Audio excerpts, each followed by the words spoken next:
Now the Quran has given for the Muslims a criterion. It is evil to kill another person unjustly, and a person is taken into account for that and killed.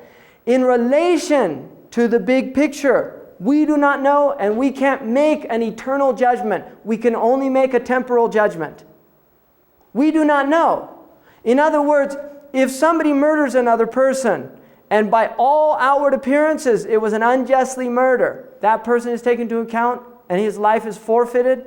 Or in certain circumstances, what are called the wulat ad-dam can forgive him. Islam has an interesting attitude towards the death penalty.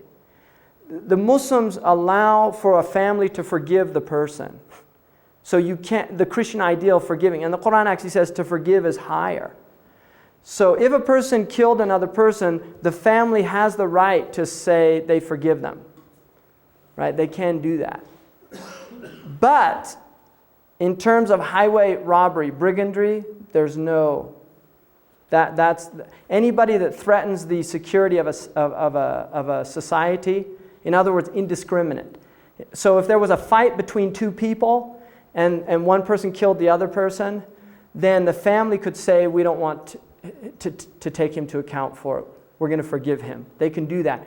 But if it's somebody who goes in and robs a store and kills somebody, then they forfeited their life by Islamic law. Explain the concept of fatwa. A fatwa? Like Salmon Rushdie? Yeah, exactly. Okay. Yeah, a fatwa is not a death a fatwa is not a death penalty. It's a legal opinion. It's not binding either. In other words, technically by Islamic law, a person can give a legal opinion. Like I can give an opinion. You can come to me if I'm a faqih, a jurisprudent. You say, what's the punishment for somebody that curses the Prophet Muhammad? And you say, death. Right? So then I say, well, Salman Rushdie cursed him. Well, although that book is, what do they call it in literature? Roman Aklef? Is that what it is? Who's a Roman Aklef? Is that what they call it? Yeah. Is that what they call it? Does anyone know the literary term? There's a term for something where you hide a historical or a factual thing within a literary. I think it's Roman Aklef. I'm not sure though. Anyway, somebody can say, well, he slandered the Prophet Muhammad. Salman Rushdie would say, look, this is a piece of fiction. By Islamic law, that was completely unacceptable. In other words, you have to take people to trial. You can't just kill somebody. Muslims we're not vigilantes. There's actually a procedure. And apostasy has, what's that? I said you have a difference with the Rushdie, was clearly an example of the difference between the sacred and the profane. That's one way of looking at it, yeah. I mean, I think, the modern West, I think Norman Mailer actually during that time said, heresy has made us free, long live heresy. In other words, there are a lot of people in the West that see heresy as a good thing. And it's interesting, this gets to this whole idea, because heresy in Greek, eretikos, means to choose for yourself. It's what they call the middle voice in Greek, the verb, heren, which is to choose for oneself. So I choose my own way.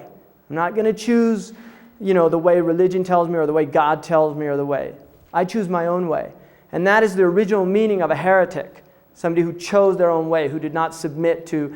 And in the West, we certainly have a tradition now, a post-Enlightenment tradition, which is really, we don't have to be subservient and submissive to a church or to some doctrinal authority, some dogma.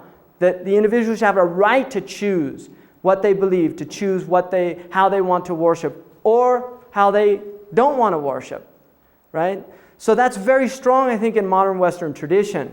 And a lot of it is a reaction to the abuses of the church during the Middle Ages and the burning of heretics and things like that. There was a lot of that went on. Now, in the Islamic tradition, traditionally, heresy, there are laws of apostasy. I think they're a lot more difficult to prove, but there is a procedure. You cannot simply condemn somebody as a heretic in Islamic law. They have to be brought to trial. The intention has to be looked at. Do you see? So, but that's a case where, politics is being used within a religious context. I really... The Iranian case. Oh, very much so. Yeah, because the Egyptians had a whole different reaction to it. Like the Azhar, they had a different reaction. So, here was a case where, because I'll tell you something about Muslims. Muslims take the Prophet Muhammad ﷺ very seriously. They really do. And it's interesting that the Iranians also condemned the Greek author who wrote the Last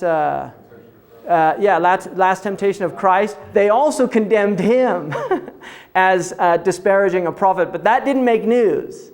Do you see what I mean? So they were just across the board. You make fun of prophets, you're asking for trouble from us. That was their idea. Now that was true. There's still laws on the books in England, apostasy laws. There are laws in England, but they did not relate to the Islamic religion, right? They relate to the Christian religion. So technically there are still in certain countries, there are laws against, like in Greece and other places, there are laws against making fun of prophets, disparaging prophets, things like that. So a fatwa is just a legal opinion, and it's non-binding. It is non-binding. Killed, what's his name, Rushdie. Is it justifiable? I mean, he seems to fear for his life. If Rushdie was in a Muslim country and he did disparage the Prophet, that by Islamic law, if he is tried and found to be guilty, that the punishment is death. That is a punishment for any prophet, Abraham, Moses, any of the prophets, not just the Prophet Muhammad. He just has to stay out of Muslim country, he's okay? No, I don't think so. Because I think the Iranians have, they offered a reward and things like that. So I think, he does fear for his life. Personally, I'm not going to go out and hunt down Rushdie and things like that. It's not my business. My understanding of Islamic law is that it's not a vigilante law. I can't take the law in my own hands. Because that leads to anarchy. Think about this societally. If I'm with some guy in private and for some reason I steal all his money, blow him away, and then I tell the judge, well, he cursed the Prophet Muhammad ﷺ. Good alibi, right? If you start thinking about it, it's crazy. You can't just, I'll give you an example. In Islamic law, if a man finds his wife in bed with another man, he cannot kill her. Absolutely not. He has to have 4 witnesses that see penetration. Pretty impossible, right? And I think you have to be pretty perverse to, go into a room and try to, see that. If people are under covers, you can't do it, not just on top of one another. Seriously. And if the only thing he has recourse to is if he does find that, immediately he has to do what's called mula'na, which is where he goes to a qadi, he says, I found my wife in bed, and then the wife is brought, and they do what's called mula'na, which is a mutual cursing. Each one swears that the other is lying, and on the 5th time they call the curse of Allah on them. If she does that, then she is absolved, but there's a permanent divorce, and the child does not go to his lineage.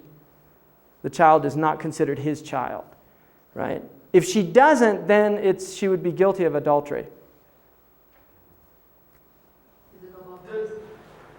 No, because it's related to lineage. That's the only reason. It's related to lineage. In other words, Islam is a patrilineal teaching. So it's one of the 5 things, and I didn't go into this, but it's very interesting.